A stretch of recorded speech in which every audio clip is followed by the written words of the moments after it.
रहमत आलम रहमत आलम नूरे मुजस्सम रहमत आलम नूरे मुजस्सम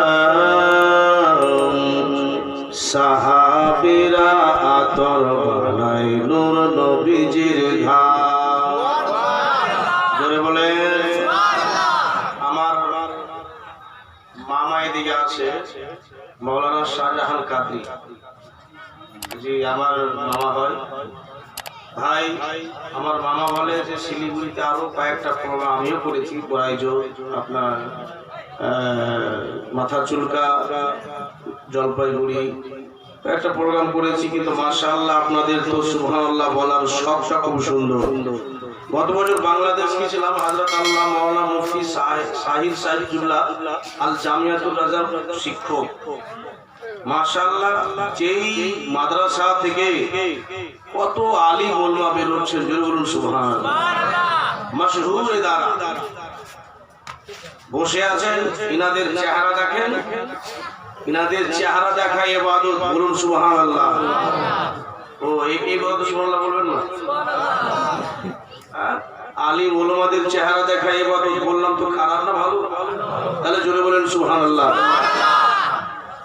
শিলিগুড়ির লোক এতটা কনজুস হয় না একটু জোরে বলেন সুবহানাল্লাহ কে রহমত আলা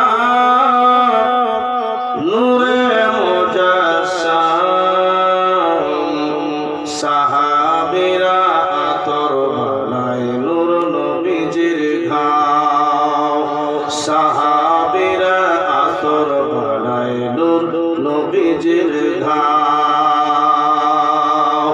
সাহাবীরা আতর বানায় নূর নবীজির ঘাম ওস্তনে হাম ছিল একটি খেজুর গাছের নাম ওস্তনে হাম ছিল একটি খেজুর গাছের নাম সেই গাছটি ধরে থাকতেন আমার রাসূলে আকরাম বলুন সুবহানাল্লাহ কে নূরে মুজাসসাম সরওয়ারে আলম আমার সাথে সাথে সবাই পড়েন কে নূরে মুজাসসাম সরওয়ারে আলম সাহাবীরা আতর বানায় জোরে জোরে কে সাহাবীরা আতর বানায় নূর নবীজির ঘাম বাবা সাহাবীরা আতর বানায় নূর নবীজির ঘাম কে সরওয়ারে আলম নূরে মুজাসসাম সাহাবীরা আতর বানায় নূর নবীজির ঘাম দুইটা বিশ্বাস আপনার উর্দুতে ইশকে নবী মে যা পিয়া ক্যা বুরা কিয়া এই ভাই জোরে বলে ইশকে নবী মে যা পিয়া ক্যা বুরা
के दामने रज़ा का था मूलिया क्या बुरा किया।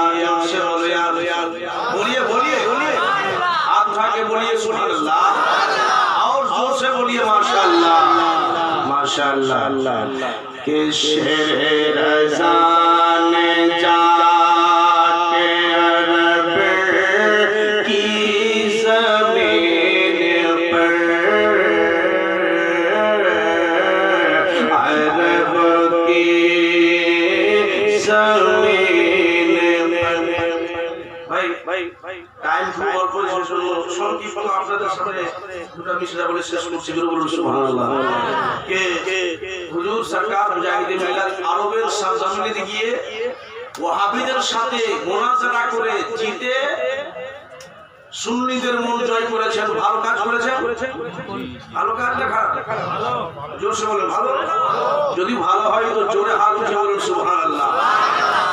शेर रज़ा ने जाके अरब की ज़मीन पर, अरब की ज़मीन पर। के शेर रज़ा ने जाके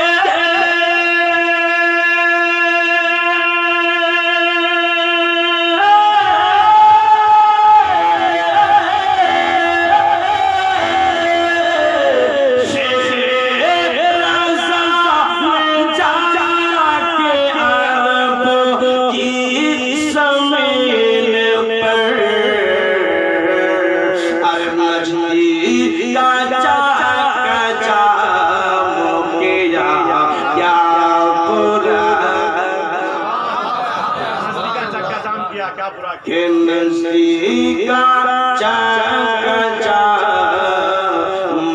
किया क्या बुरा किया। और ये स्टेज जो है सजाया गया है गौसुल बाबा के नाम के नाम।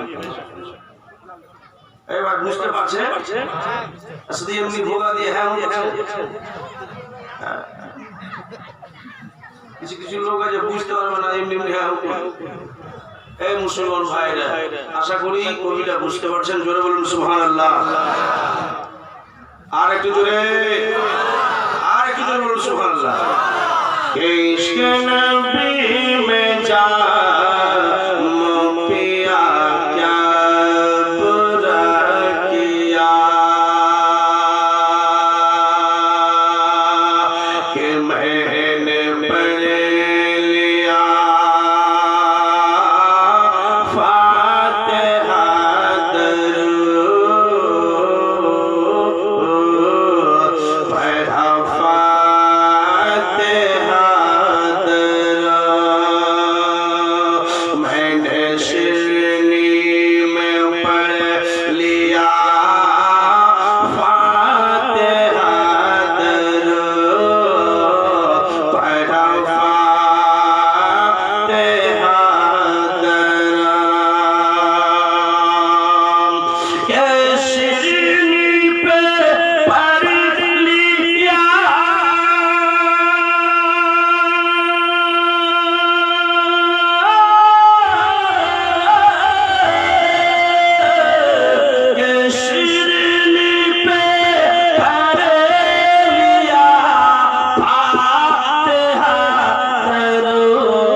जी हजरत मुफ्ती साहब अब्दुल्ला के हवाले से उलमा इकराम के हवाले से बिलखुसूस ये शेर आपके नजदीक का जब बोलिए यार बोले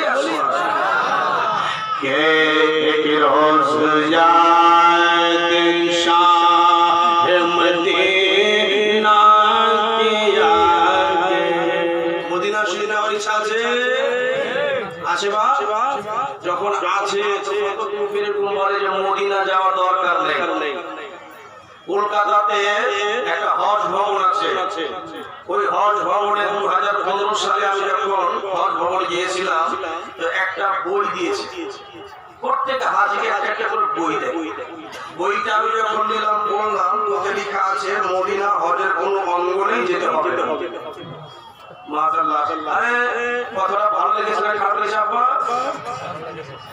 লিখেছে মক্কা থেকে মক্কা শরীফের হজ করে মক্কার জিয়ারত করে ফিরে চলে আসুন মদিনা হজে কোনো অঙ্গনে যাওয়ার দরকার নেই এই কথাটা লিখছে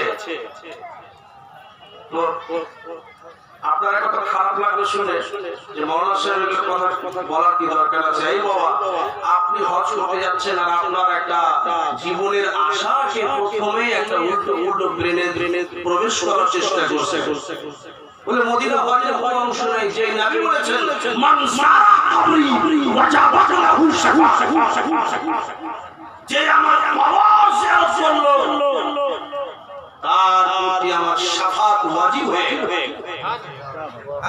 আর এরা বলছে যে কবর জিয়ারত করা আমার নবীজির রওজা জিয়ারত করার দরকার নেই ঘুরে চলে আসতে পারেন 15 পৃষ্ঠার মধ্যে যাদের কাছে 2015 সালের হজ ভবনের কিতাব আছে খুলে দেখলে লেখা আছে এগুলো এদের চক্রান্ত আমাদেরকে শুধু পথভ্রষ্ট করা বেঁচে থাকুন ওদের কাছ থেকে মদিনা শরীফে যাবেন সবাই হাত উঠিয়ে বলুন ইয়া রাসূলুল্লাহ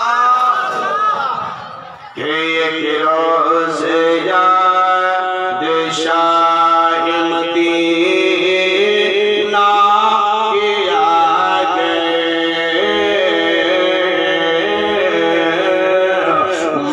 মদিনা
আপনারা বুঝতে পারছেন সংক্ষিপ্ত ঘটনা বলে নিজের বক্তব্য শেষ করছি মুআজ্জাজ সামাঈন কিরাম আমি পবিত্র কোরআন শরীফ শরীফুল হামিদ থেকে একখানা আয়াত তেলাওয়াত করেছি আল্লাহ রাব্বুল আলামিন পবিত্র কোরআনে বলেন আলা ইন্না আউলিয়া আল্লাহি লা খাউফুন আলাইহিম ওয়া লা হুম ইয়াহজানুন নিশ্চয়ই আল্লাহর ওলি যারা তাদেরকে এই জগতে না পরজগতে ভয় নেই বলুন সুবহানাল্লাহ আচ্ছা এটা হচ্ছে গৌসুল ওয়ারা কনফারেন্স কিংবা এটা হচ্ছে উর্সে গৌসুল ওয়ারা তাই না পুলিশ ভাই কোথায় এই সামনে মুসলমান ভাইরা আলহামদুলিল্লাহ আমি খুব খুশি হলাম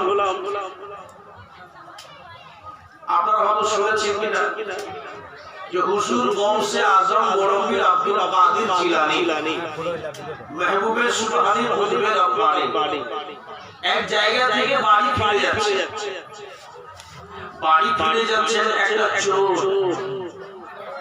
জোরে বলুন সুবহানাল্লাহ তো একটা ফরমাইশ মোতাবেক যে ঘটনাটা আমাকে বলতে বলেছে সেটাই বলি ইয়াদ চলে এসেছে। হযরত মালিক বিন দিনার, কি নাম বললাম?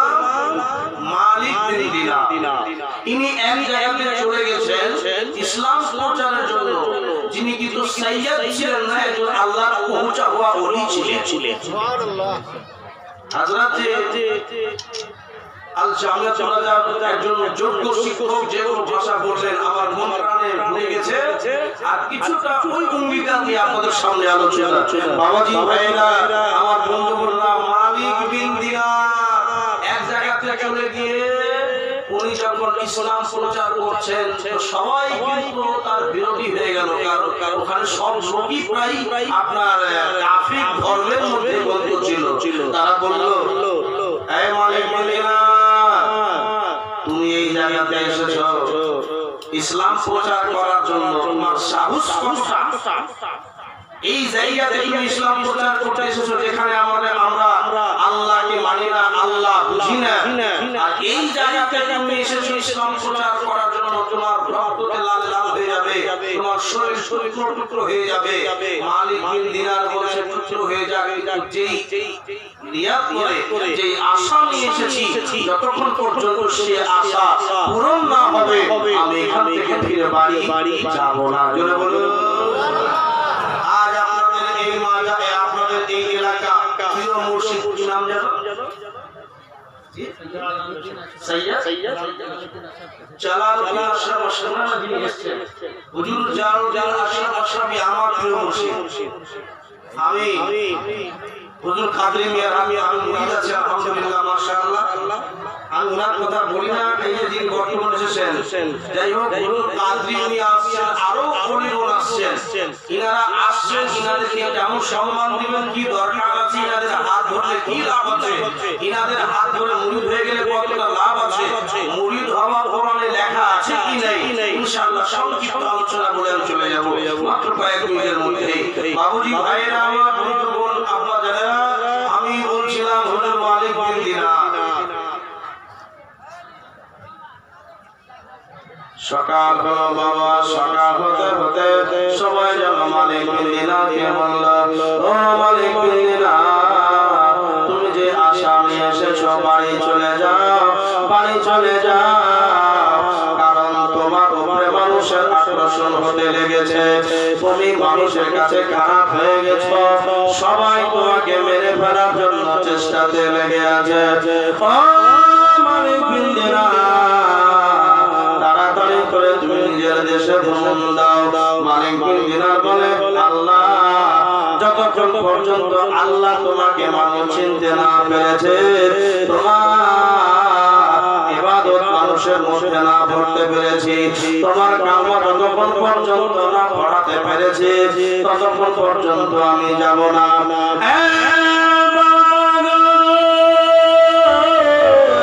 মালিক বিন দিনার যেন এরকম করে অটুট থাকলেন। গ্রামের মধ্যে সবাই বাড়িতে বাড়িতে বলে, ও ভাই, তোমরা ইসলাম প্রচার, আমি যে ইসলাম প্রচার করি, আমার ইসলাম প্রচার কেন বোঝো না? আল্লাহ তোমরা বুঝো, আল্লাহর হাবিব তোমরা বুঝো, আল্লাহ এক, আল্লাহর ব্যতীত কাউকে পূজা করা যাবে না, আল্লাহর ব্যতীত কাউকে ইবাদত করা যাবে না। বাবারা, এর মতো করে আল্লাহ আল্লাহ আল্লাহ বলে বেড়ায় হুজুর মালিক বিন দিনার।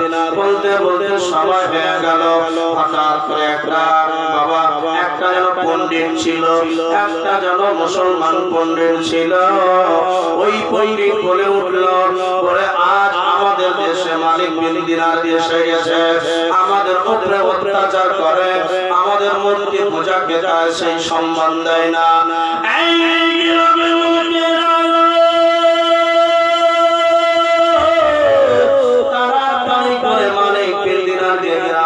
সরাবার চেষ্টা করো, যদি সরাবার চেষ্টা না করো তবে কিন্তু কিন্তু আমি তার সঙ্গে লড়াই করব। সবাই বলল আপনি লড়াই কি জন্য করবেন? উনি নিজের ধর্ম প্রচার করে, আপনি নিজের ধর্ম প্রচার করছেন। ওই ঠাকুর বলে উঠল, ওই পণ্ডিত বলে উঠল, না না, এটা হতে পারে না, এটা হতে পারে না। কারণ আমাদের দেশে একজন আল্লাহওয়ালা এসে ইসলাম প্রচার করবে, এটা হতে পারে না, হতে পারে না।